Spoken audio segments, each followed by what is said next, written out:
पुरस्कार ज्यांच्या नावे आहे त्यांचं ते आहेत महापराक्रमी महादजी शिंदे. तुम्ही मला पुरस्कार दिलात तो मी आहे एक कार्यकर्ता एकनाथ शिंदे. आणि इथं पुरस्कार देताना उपस्थित आहेत ज्योतिरादित्य शिंदे. आणि ज्यांनी मला हा पुरस्कार दिला त्यांचं आडनाव पवार असलं तरीसुद्धा देशाचे थोर क्रिकेटपटू सदाशिव शिंदे यांचे ते जावई आहेत. शेवटी शिंदे सगळे आले. सदू शिंदे भारताचे प्रसिद्ध स्पिन बॉलर होते. त्यांची गुगली भल्या भल्यांना कळत नसे आणि कधी क्लीन बोल्ड होत असे कळायचं नाही. पवार साहेबांची देखील राजकारणातली गुगली सुद्धा अनेकांना कळत नाही. कधी कधी बाजूला बसलेल्या लोकांची किंवा बसवलेल्या लोकांची गुगली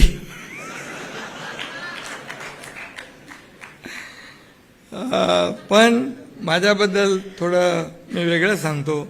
माझे आणि पवार साहेबांचे अगदी प्रेमाचे आणि जिव्हाळ्याचे संबंध आहेत. त्यांनी आजवर मला कधी गुगली टाकली नाही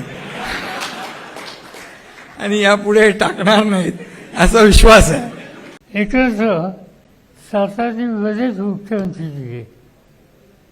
अनेकांना माहीत नसेल मुंबई राज्याचा पहिला मुख्यमंत्री धनजीभाई कुफर. सातारला कुफर नावाची कंपनी आहे. त्या कुफरचे जे मालक आहेत ते आता नाही आहेत, ते होते स्वातंत्र्याच्या अलीकडे. ते पहिले मुख्यमंत्री होते मुंबई राज्याचे. आणि त्याच्यानंतरच्या काळामध्ये यशवंतराव चव्हाण झाले.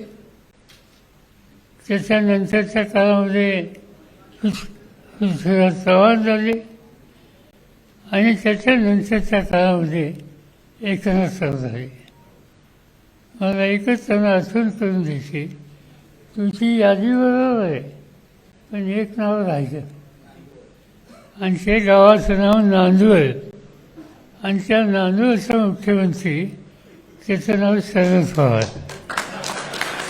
त्यामुळे मी त्या जिल्ह्यात होतो. मला आनंद आहे की आज महाराष्ट्राचं नेतृत्व करायची संधी त्यांना मिळाली.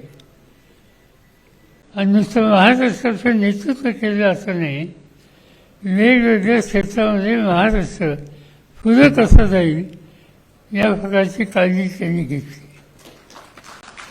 ठाणे, नवी मुंबई हा सगळा नागरी भाग आहे.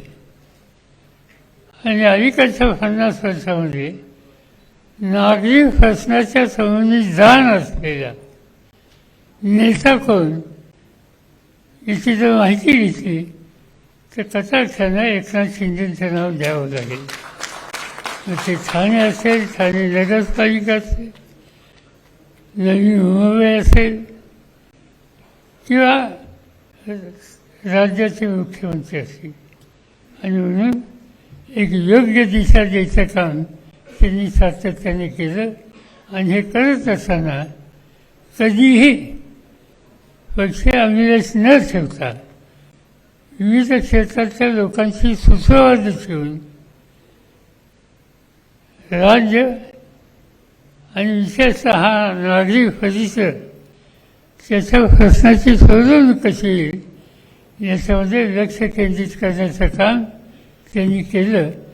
याची नोंद ही महाराष्ट्राच्या सार्वजनिक इतिहासामध्ये निश्चितपणाने राहील. आणि त्यामुळे आज त्यांचा सन्मान होतोय याचा मला मनापासूनचा आनंद आहे.